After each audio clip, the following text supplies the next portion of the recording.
Faves, the podcast where we talk about movies with people we love. With my wife. Yep. My wife is... Laci Roth. Who's married to me, Matt Stokes. Right. Laci's doing a classic line from Borat 2, available on Amazon Prime. Thank you. What's Hashtag not sponsored. What's up with our podcast, Laci? That we do it. Wait. What's the premise? Yeah. Load-bearing beam, are you asking? Okay, well, thank you. It is a term that I decided makes sense for a movie that you grew up with and you had access to, so you clicked with it and watched it a lot. And since your brain, frontal lobe, your essence were still cooking, these ingredients, the lines, the looks, the culture got baked in. And it feels so familiar that when someone's unfamiliar with it, you feel like they're missing the critical piece of culture that you must show them. And so often we revisit these movies. It's been a very long time since we've seen them. And it turns out no one needed to see that shit. But I don't know. We've got like a 50-50 record here of, yeah, okay, that was worth watching and I get it. And that was trash. But because it is baked in, and because I'm not a critic of movies, I'm just a consumer, I reset, and I still keep thinking of the things as good. Where Matt, when he finds out his movies are bad, he just remembers them as bad because he's a better person than me. It's incredible how much better I am than you, as a human being. You're winning. You get that? Yes, great explanation. Thank you, Laci. I feel like you're not ready. That's why. No, I'm. It'll shock you how ready I am. Okay, you keep really promising big things. And they're coming, and this is going to pay off. All right, do it. Okay, so the movie this week that we're talking about is Jawbreaker. Yeah, Jawbreaker, a movie I had never heard of until we started doing this podcast nearly 4 years ago. Really? Yeah, and you know we keep like a spreadsheet of movies we might want to talk about, and Laci mentioned Jawbreaker, and I had never heard of that, and we've always, we're like, we'll sit around and like, oh, what should we do this week? And Jawbreaker will always be one of the movies Laci mentions. And until a few days ago, I had no idea any of the details of the movie. Oh, really? Who was in it, what the poster looked like, who directed it, what genre it was when it was made. Certainly not the opening scene or the credits you were not prepared for. You were very upset with the credits. Why is that? The opening credits. Okay, well, I don't know if we've discussed this here, but you are repelled by candy, particularly gum and hard candy. Ugh. See, I can't even talk about it. Just saying it. I know. I'm sorry. We used to not keep it in the house back when me and Macy cared about Matt's rules, but we do keep it away from him to the extent that we can. I never chew gum in front of him. It's very rare. It's just one. Me and roaches. Say no more. I am revolted by them. Matt and Jawbreakers, he must leave the room. It's the sounds they make, the colors, this.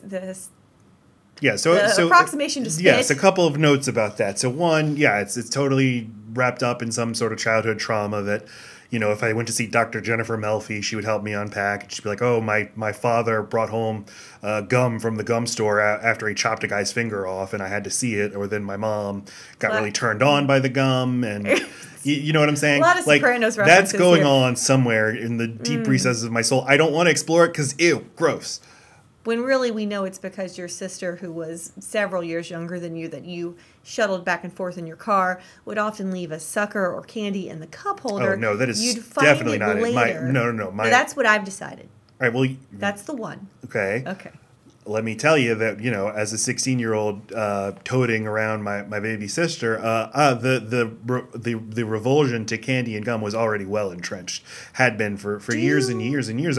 We read this, like when we read Willy Wonka or Charlie and the Chocolate Factory in school. Like I loved the book, but I was very perversely disgusted by all the mentions of candy. Just the word candy. Question. Yes, Laci. Question. Could it be because you're also very private and very against eating in front of people or admitting you like things that are delicious? No, because I'm not disgusted by cookies.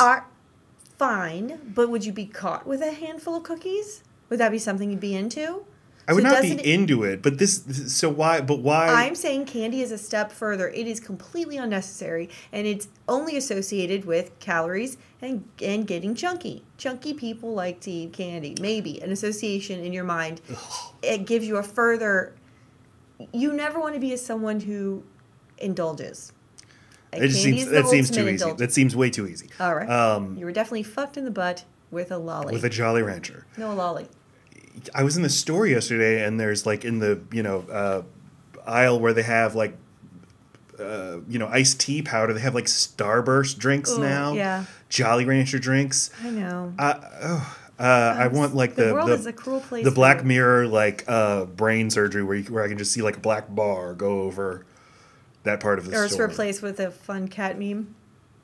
Sure, I don't need a replacement. Just a black bar. Fine, but then you're just gonna. Oh right, no. Right. I just need fine. Like how you and Macy's fucking gross candy is just in a box, like hidden in the pantry that I would never go near. It's right next to your popcorn. Me, it's hidden because that's like the forbidden zone of the pantry. I don't want to look. I don't want to know.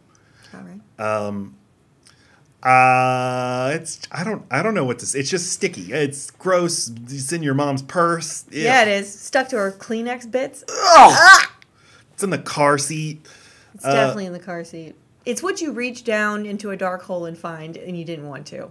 So we have that going. We have that going with me. Great human being we've already established. And did you notice? So the opening credits of Coke, I mean, they really leaned into this whole Jawbreaker idea. It's just a factory producing a Jawbreaker, but that couldn't possibly actually be the way a Jawbreaker factory works. I was thinking the entire time, they went out of their way to make it look actually like the way chickens are processed.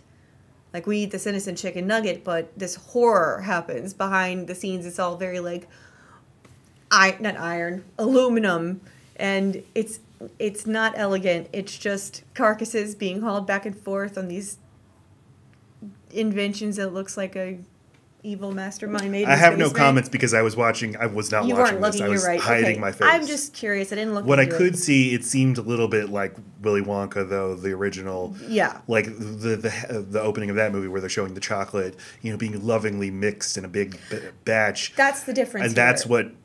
There's no love. Having to know that this ever existed in liquid form, like. Okay. Oh crap. Did anything get messed up? No, I stepped on a cable and dropped a mouse. Now the mouse is on the floor. Anyway, we're doing great. Thanks. Anyway, I was gonna just.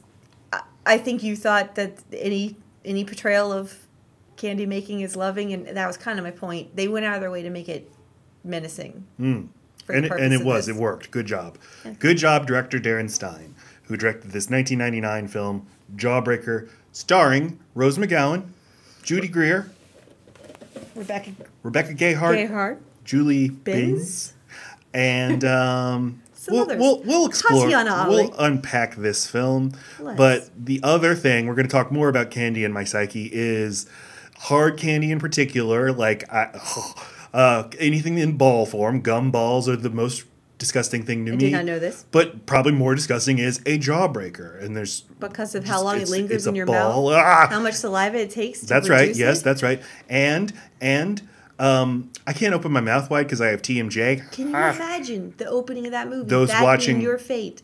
Those watching me on camera will see this is truly it. Quit giving them I can't all that giving them the goods. Well, yeah, stop it. That's mine. Last time I was at the dentist, they put the thing that holds your mouth open, and they're like, okay, get the child's ones. This isn't working. Now get the one for the church mouse. And the child ones didn't work either. I just can't open my mouth. Okay, so I have this great fear of being gagged, of being ball gagged, gag balled.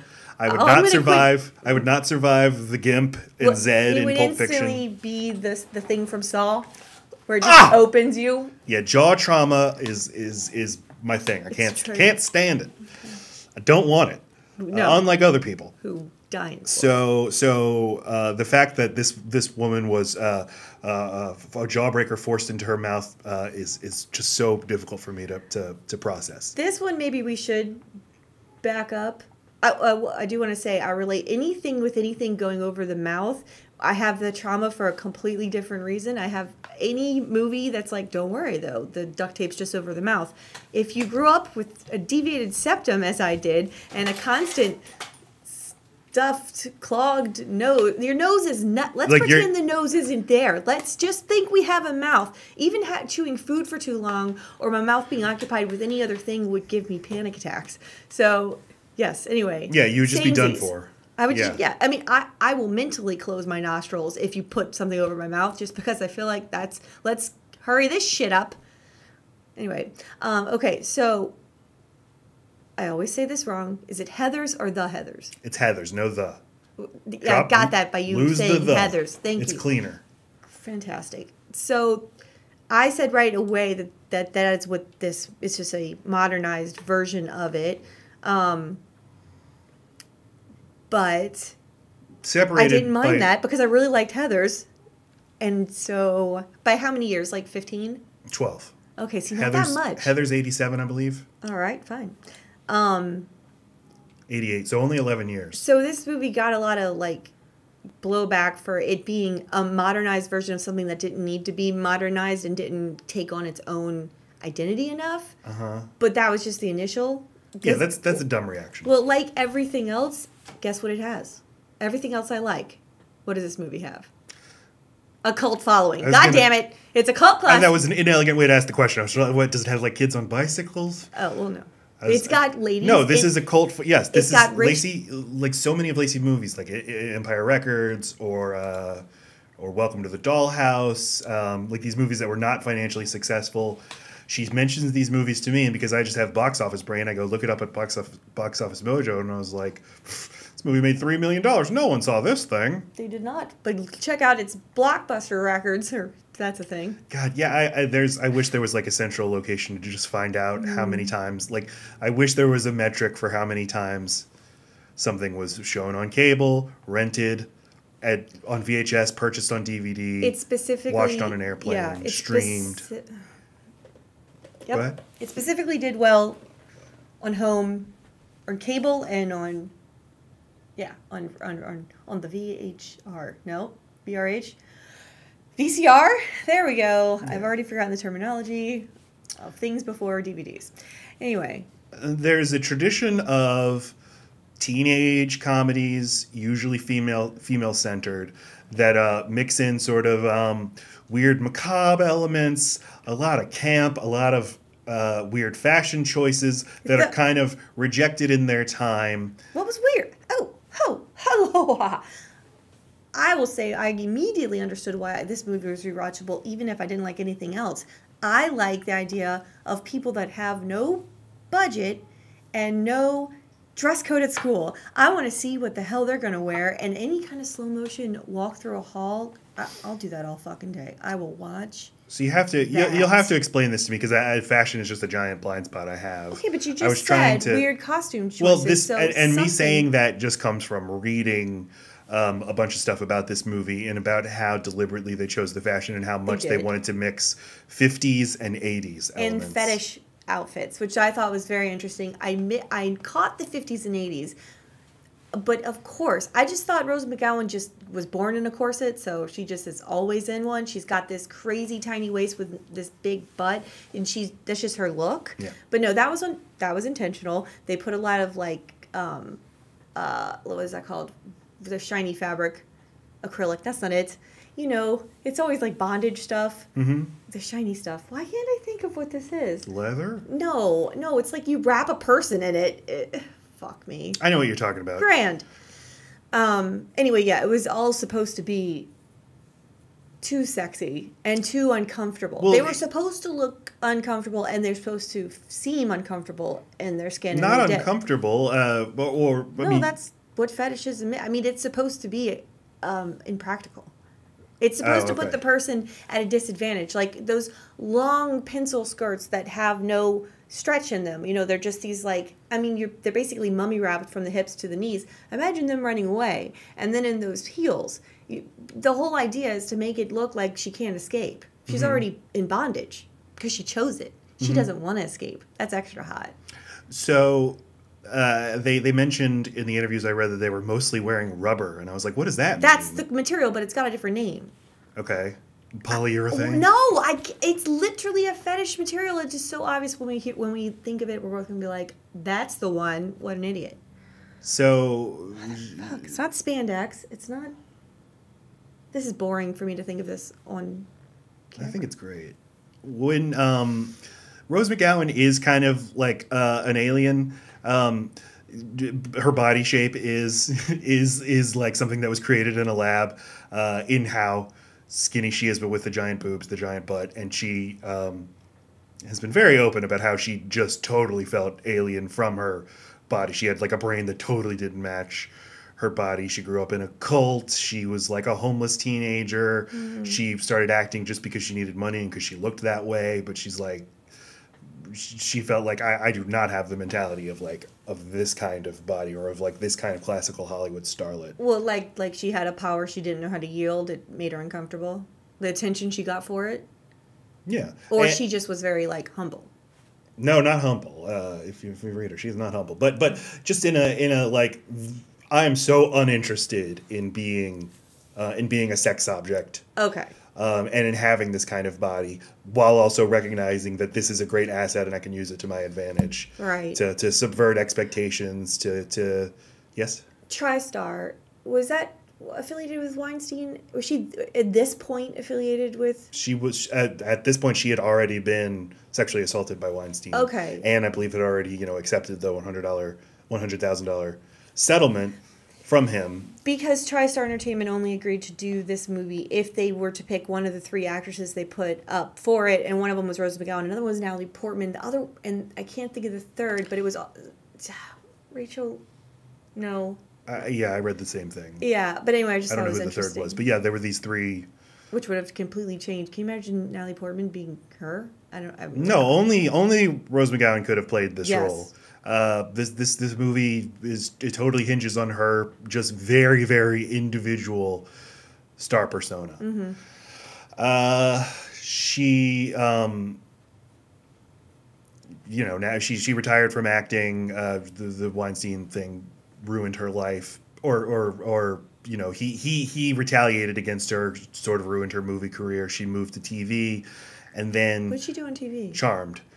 She was the lead on Charmed. And then I remember 2007, because I didn't know who she was, but 2007, she was on the cover of Rolling Stone with Rosario Dawson, and they were both naked but wearing like bullet things covering their boobs. Not helpful. You mean like bullet casings? Like, yeah. Okay. To promote Grindhouse. Ah. And that was my first awareness of her because I was very into that movie.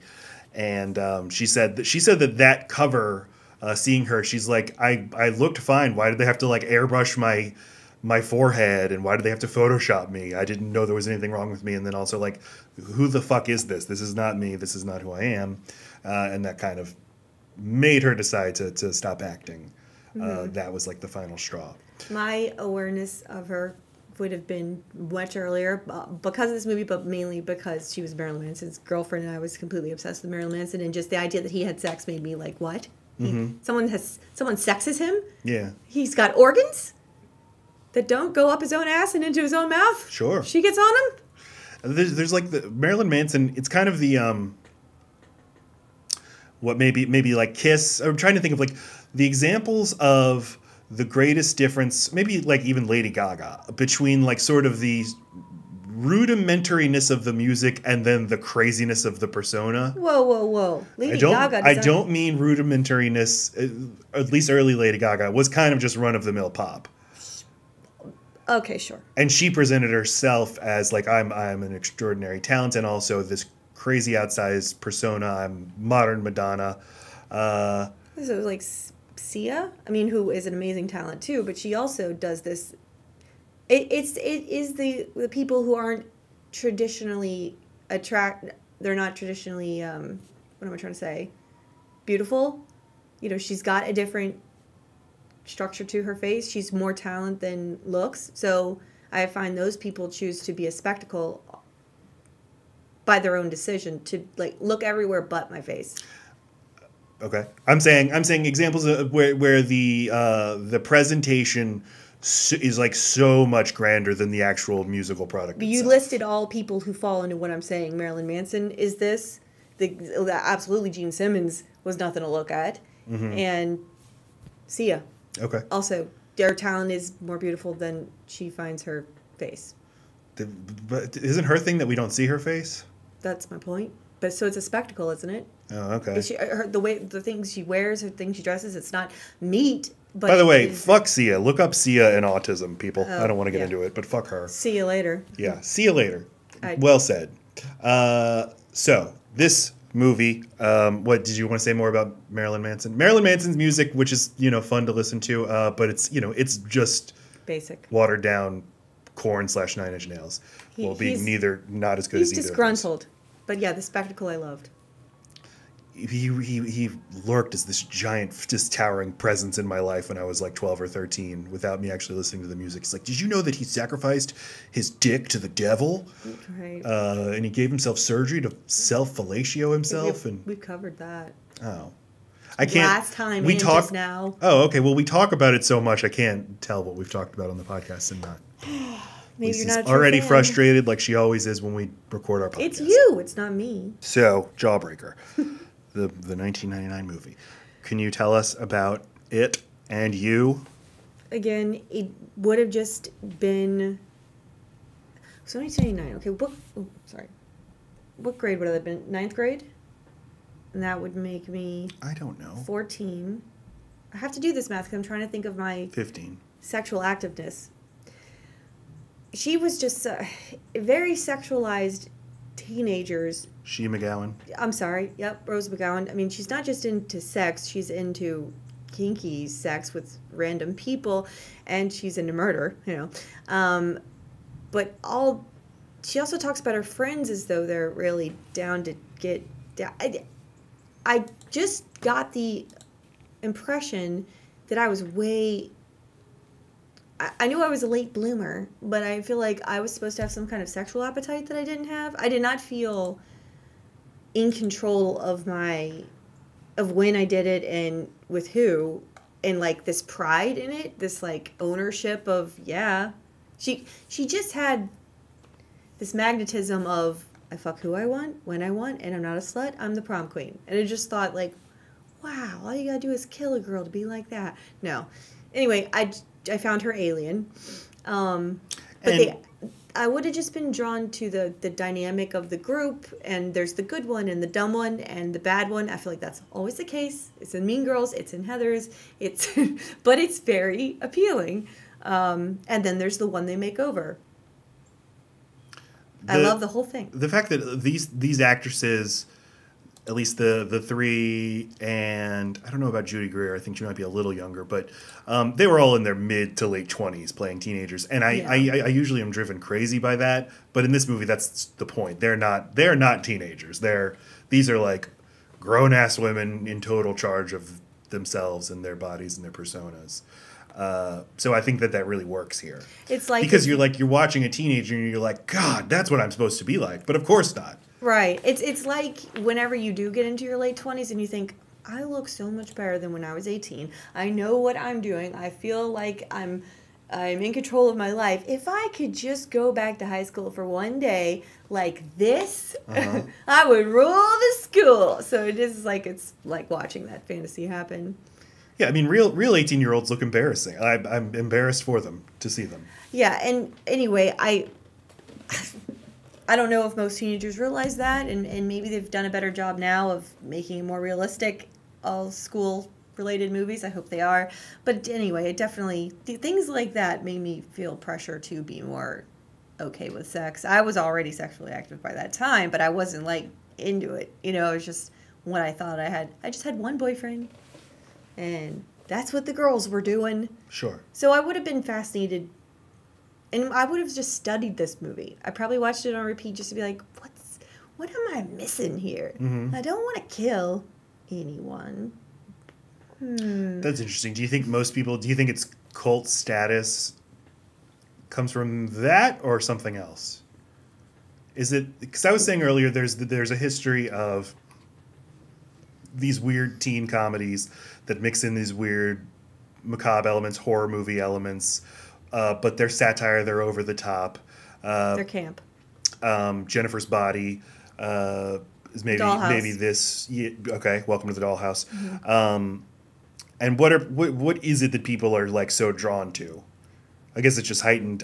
This is my existence, but like so heightened. That for me, it was definitely okay. Even perfect people have problems, but it is just studying. Like, well, if I did have money, what would I do with it? Do I look like that? No. Am I fern? Not really. I don't know. I was studying other teenage girls that seemed to have a completely different experience from life than I did, and but Welcome to the Dollhouse would also have been something I watched out of sexual curiosity. I love Welcome to the Dollhouse. Jawbreaker. We have our clique of really popular girls. We have McGowan. What's her character's name? Courtney. Shane. Courtney. We have Marcy, and that's Marcy's Julie Benz. The dumb one. And we have Julie, Rebecca Gayheart. Mm-hmm. The nice one. I feel like that name also lurked in my life as a teenager, probably just because it had gay heart. But like as I now try to like look, how do I know this person? I can't really. Don't leave me in suspense. I can't really tell what it was. I don't know. I was trying to figure it out too. Like she's completely familiar, but what the hell did I see her in? Well, she was as a 15-year-old in a romantic relationship with adult Brett Ratner, the scumbag director of Rush Hour. Where did they meet? Rush Hour? In like Hollywood. I mean, was she on a movie of his? I don't remember the details. Just tell me her filmography, God damn it! All right, let me pull it up. She appeared in Brett Ratner's New York University short film "Whatever Happened to Mason Reese," starring Mason Reese. Also appeared in the Ratner-directed music video "Nuttin' But Love," performed by Heavy D and the Boys. Fantastic. All right, so great filmography. Yeah. She was the star of Urban Legend. That's it. She was in, and she's just been like a steady actor ever since. That's it. That's what it was. Okay. Urban Legend. In movies, some straight to video, some TV. But she was in Once Upon a Time in Hollywood. She was Brad Pitt's wife that he probably kills on a boat. She's in like 10 seconds, but she's very funny. I watched the scene yesterday just to be like, oh yeah, that is her. We need to watch that again. It's so good, yeah. Okay. Julie Benz was a very, very accomplished TV actress. She's on Dexter's wife. On. Are we talking about Marcy? No, the other one. Marcy. Julie Benz. There's no other one. Okay. Yeah. Rebecca Gayheart is Julie. She's the good one, right? That's the one we were just talking about. Okay. Mm-hmm. And then finally we have Fern Mayo is Judy Greer. What's wrong now? She's an interesting one to choose to be that role because it was such a trope during that time to put a shit wig and some ugly clothes and maybe glasses. They didn't give her glasses, I'll give them that, on someone who's already pretty and then reveal her beauty. But they did still kind of pick someone I wouldn't say is conventionally hot. Mm-hmm. They did a good job. She's got a great body, but I don't know, her neck and face aren't really doing it for me.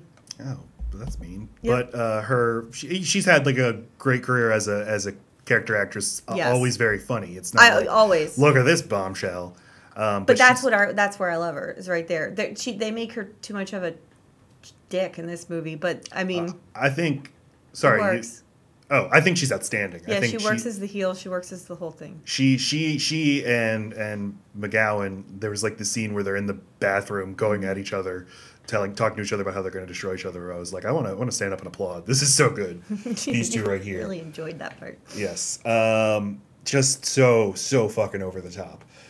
These girls they have a tradition where they kidnap their best, kidnap each other. The beginning of the movie, okay. So Darren Stein, the writer-director, said that he remembered this trend in the 80s of girls in junior high, he said, doing this to each other. It sounds which is insane. Awful. So on your birthday, they pretend kidnap you, only I guess each year they have to do it a little bit bigger and a little bit more surprisingly, because how the fuck do you get away with it every single time?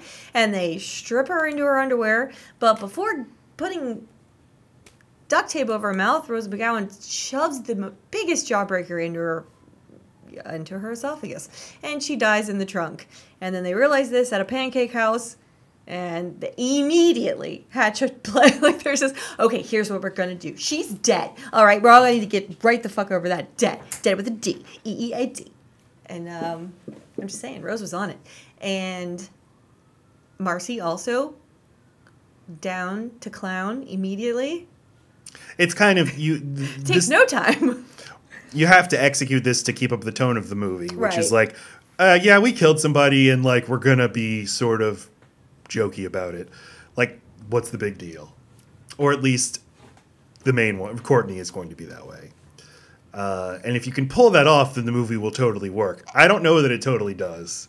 It seemed a little rushed to me. I don't feel like the tone. It's hard to like litigate this, but I feel like the director, one of his first movies, maybe if he were older, he would have had a better handle on how to sort of just maintain the right tone and energy for this kind of premise. And maybe what's so disjointed is you don't get to see the dynamic of the four of them when she's alive, so you don't know how that four would have ever worked. But with the sycophantic following idiot personality of Marcy, I can picture her in whatever group she's going to go, whichever way the wind blows. But I mean, Rose McGowan's character is so mean and evil, and then they paint the dead woman. Why can't I think of her name? Liz. Yeah. Liz Purr. As just this fucking angel in heaven walking on air, and then you've got Julie, who seems like an angel in heaven walking on air. So why they were all forever friends? But I guess lots of people find themselves in weird friend dynamics where like there's glue, and when there's not that connecting person in the group, you just have the two people who are like auxiliary people to that connector person. You find like you don't have anything to talk about, but the whole school sees you as best friends. But it's like there were so many things in this movie that made me like remember, like, oh yeah, that was kind of how it was in high school. Like, there's just gravity that's making these people go together, even if they're not actually like, they wouldn't be friends on the merits, right? But they look like this and dress like this, so they have to be. Why can't I think of Beyonce's husband? Jay-Z. It's like Jay-Z. It's like Jay-Z. When he would see a threat coming, a talent that could impede with his business, he just brought him onto his label. He had foresight to just bring him in. So I could see... It's like Microsoft. You're just going to buy the competition. I could see Rose McGowan's character being, pragmatic enough to be like, I either make Liz Purr my fake best friend, or as to the extent that a sociopath can have a best friend, so that she's not a problem, she's an asset. I'm going to use this nice beauty, and I'm going to be the bitchy one, because I was going to be that anyway. Yeah, and when they kill Liz and then Fern stumbles upon the dead body, you can see how quickly Courtney comes up with, hey, listen, we'll make a deal with you. It's like she has it all. She can very, very quickly come up with a solution here. Right. I'll neutralize this threat by bringing it in under my control. Use my powers to also control you with.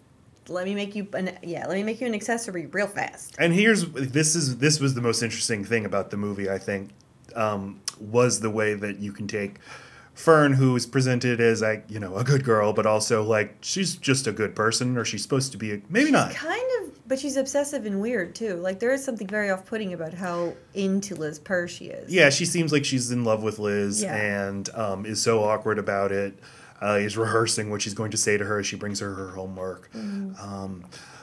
But the idea that the power of being accepted by the popular kids is so irrepressible that it'll even suck in somebody like her, which, that was the thing that really interested me. And then and Rose McGowan's ability to like make a Frankenstein or make like a Pygmalion. Like I can create. You're my creation. I will create you. I will control you to show how powerful I am. Well, and what a god I am.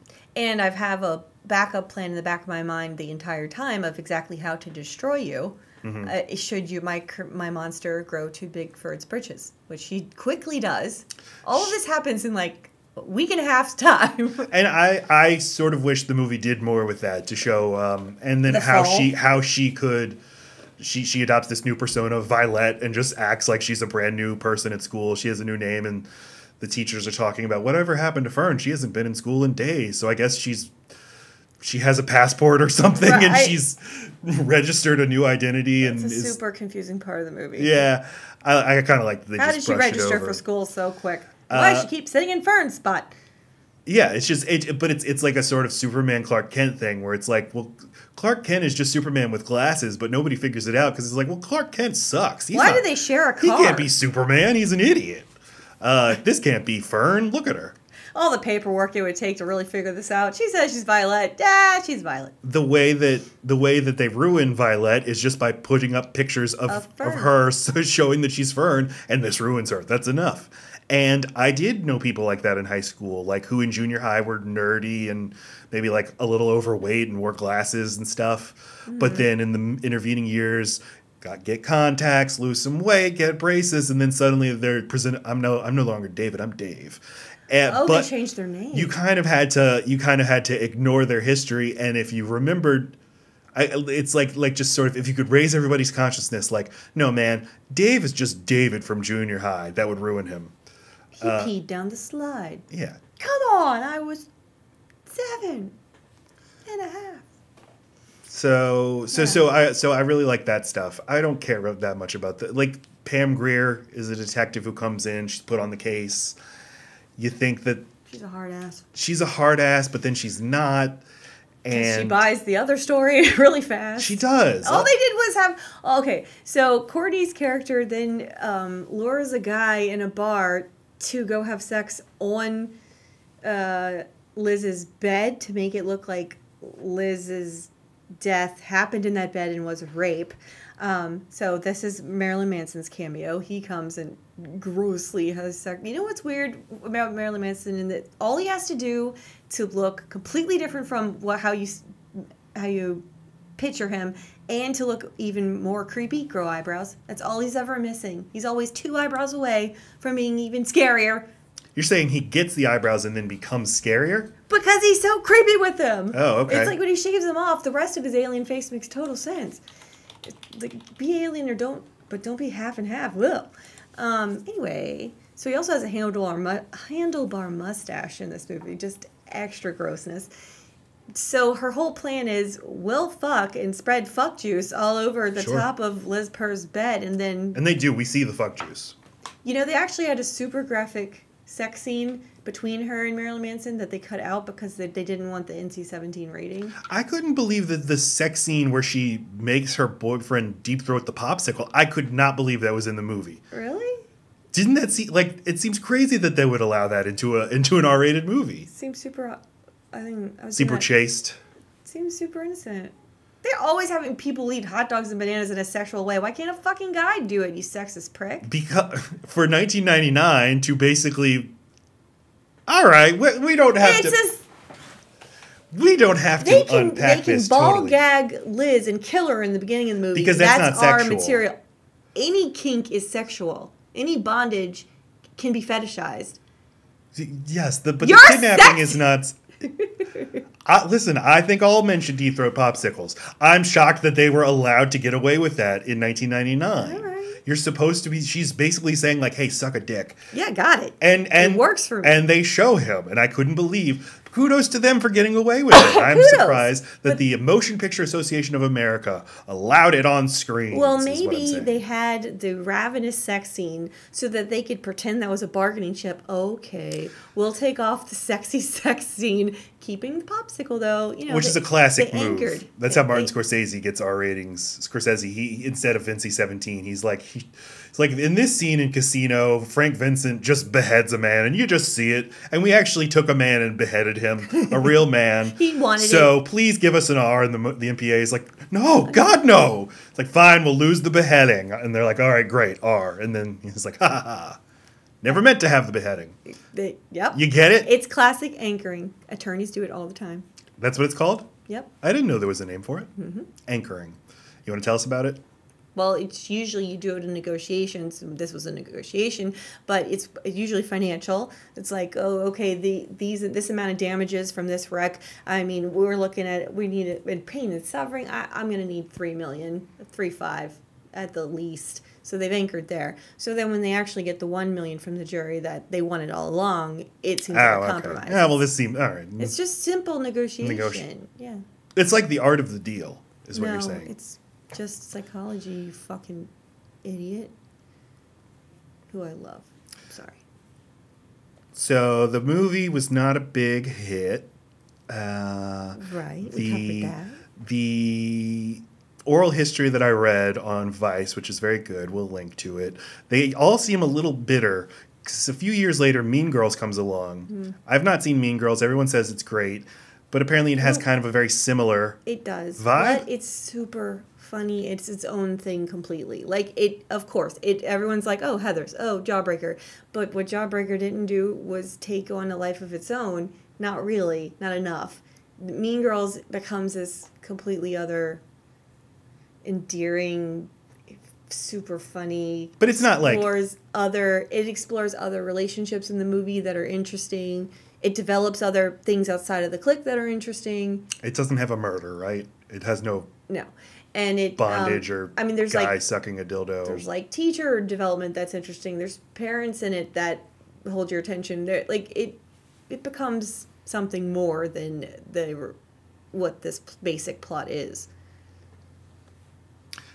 So they seem a little resentful that Mean Girls got to occupy the space that they thought they deserved to have. Better writing. Who wrote Mean Girls? Tina Fey. Better writing. That explains her funny part in it. Yeah, and Rose McGowan's like, it's just because people are stupid. People just don't get it. They're stupid. I was watching some interviews with her, and she relies on that a lot. That people are stupid? How come you didn't tell your story earlier? It's because people are dumb. She's a great actress. She's had a terrible, horrible experience. She's also very annoying.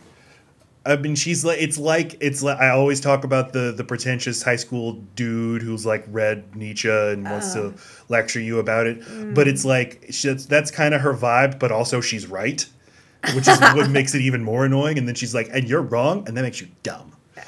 But she had this quote in this article where she's like, the problem is there's a monoculture and it serves one god, and that god is like semi-retarded.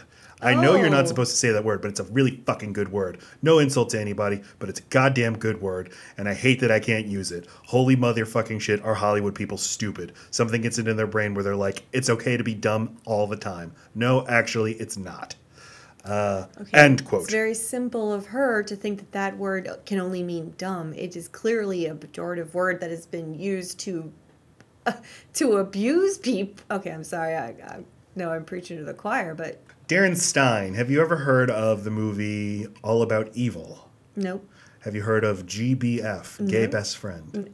No.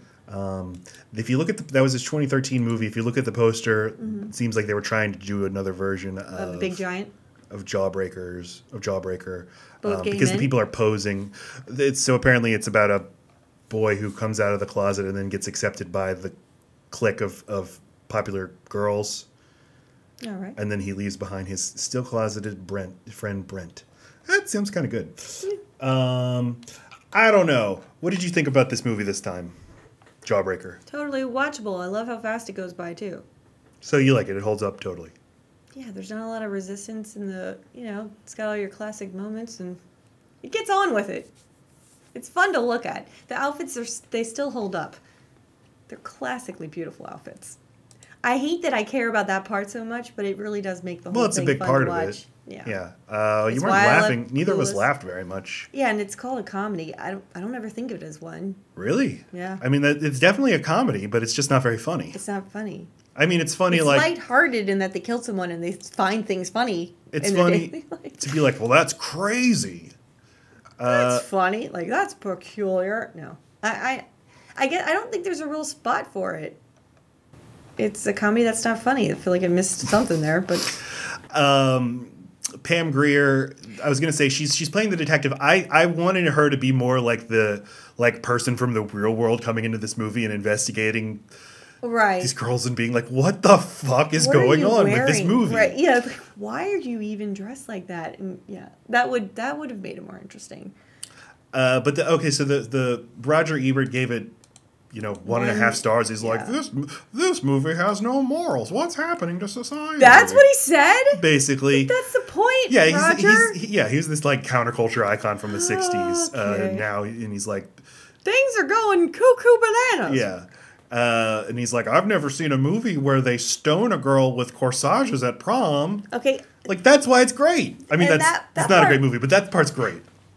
I mean, though, it unless okay, I actually glad you reminded me of that, because watching that in slow motion again, I was thinking, what could hurt less than these frilly little flowers being flung at you? And then I realized, oh, it's not supposed to be that other people did this to her. She starts grabbing her hair and rubbing her makeup and like just demolishing herself. The whole point is, you did this to you.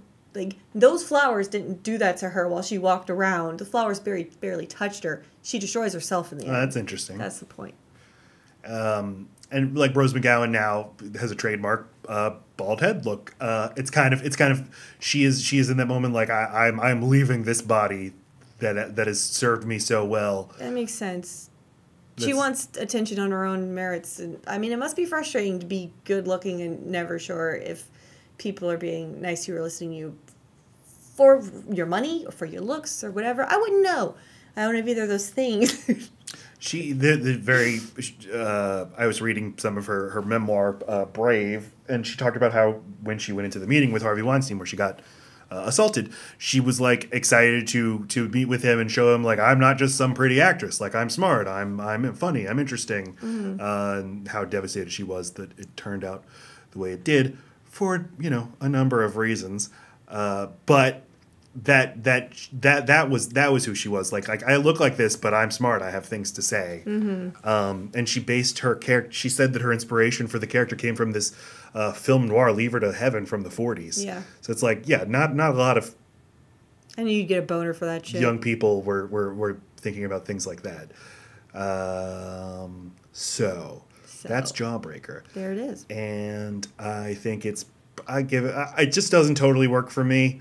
There's a lot of stuff I really like. I love that they stone her with corsages. Of course I love the soundtrack.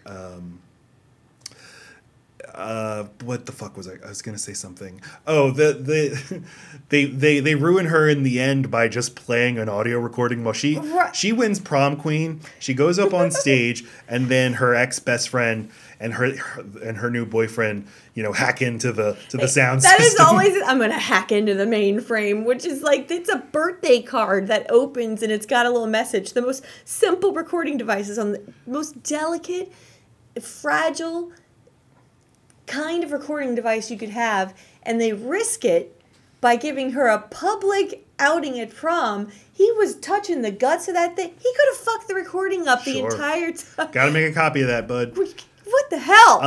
And the recording just is like, I killed her. Like, I killed her, or something. I killed the Queen Dream. And they play that on repeat, and that makes everybody turn. It only took one person. I hope that they meant it to be.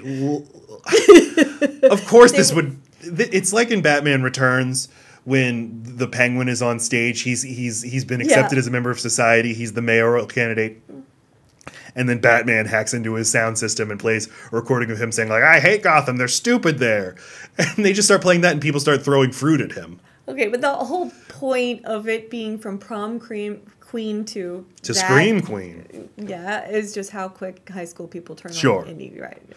But as the former president of the United States has shown, you can play recordings saying all you people are fucking idiots. I'm conning all of you, and people will be like, "We love him. We love conning. He must have been in a locker room when he said that. Sounds like locker room talk. I could hear an echo. I know the only the sexual stuff is locker room talk. I was just like extending that to anything he says it's inappropriate. It works.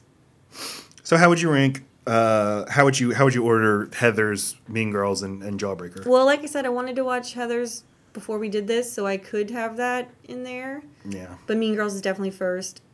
And really? Yeah, and then Heather's, and then Jawbreaker. Oh. Well, I really like this movie, though. You just gave me two other good movies. Why did I not pick Mean Girls? Yeah. Because I think it's probably less interesting to talk about. Because that is why I kind of get stuck on these cult classic movies. They feel like they're yours. Yeah, like I'm championing them. Yeah.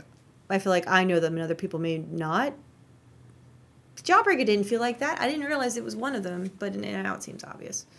Serial Mom I knew was my little baby cult classic, and Welcome to Dollhouse. Those were always my little feelers to see what kind of person I'm talking to. This is a little later than when your movies usually come, 99. Yeah. I think the most recent movie you picked was Yaya Sisterhood, which is like 02. Well, that's why I didn't want to do Mean Girls. I felt like it was too recent. But that's what it would have been interesting. I wish we were doing that. What year is it? 2004. I mean, we could still do it. Yeah. I wonder. I'm just trying to think what other movies came out around that time that maybe like. Well, the only other movies that I have that are going to be recent-ish are the Natalie Portman ones. So like Garden State and. Where the Heart Is. Yeah, Where the Heart Is. Which I would do before Garden State because it's more interesting. There's just. I've heard nothing but people making fun of Garden State, so I guess it would be interesting to see it. Yeah, but like that's loosely like I don't. It's like my best friend's load-bearing beam, so like I adopted it as mine. Well, let's get her on or him. Who's your best? I thought I was your best friend. No, I mean from high school, Kim. Dumbass. Wait, there's another one. One where she's like named America or something. That's not it. Or is that Where the Heart Is? But then there's the other one where Susan Sarandon's her mom. That one I like. Stepmom? No, her mom. Stepmom? No. I just thought I could see the VHS cover of Susan Sarandon and Natalie Portman. It's called Stepmom. No, it's And not. it's like, I'm your stepmom. What if there was a stepmom? That's the premise. No, it's not.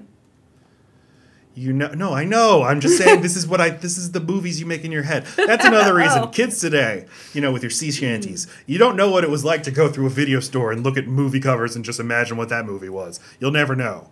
Well, God forbid I flip it over and read something. Ew. Mm-hmm. And they always say nice things. You can't trust the back of the cover. I've said it before, I'll say it again. Nothing will ever be scarier than me reading the back of the boxes of the Child's Play movies and the Friday the 13th and being like, in what universe would somebody voluntarily watch this? This is horrifying. I still fucking agree with that sentiment. We discovered Child's Play is bullshit.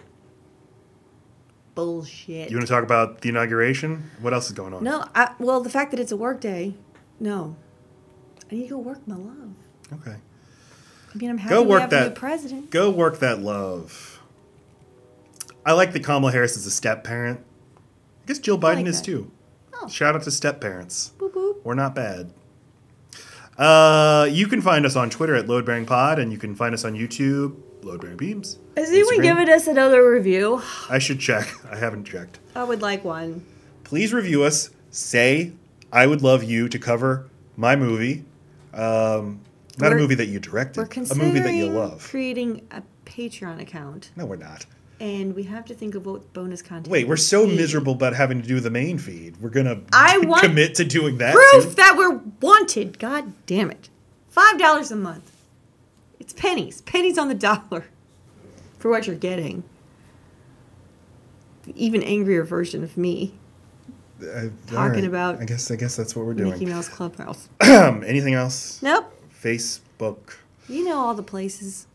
Any place you could think that someone would put their stuff. Look there. And finally, if you only listen to this podcast because you love Jawbreaker, we've covered, we have almost 100 episodes. Go to loadbearingbeams.com/movies. Look at all the other movies we've covered. Find a movie that you like and listen to that episode. We guarantee you'll enjoy it. That's a guarantee. Oh, 100 or your money back. Okay, I love you. Bye. 3, 4.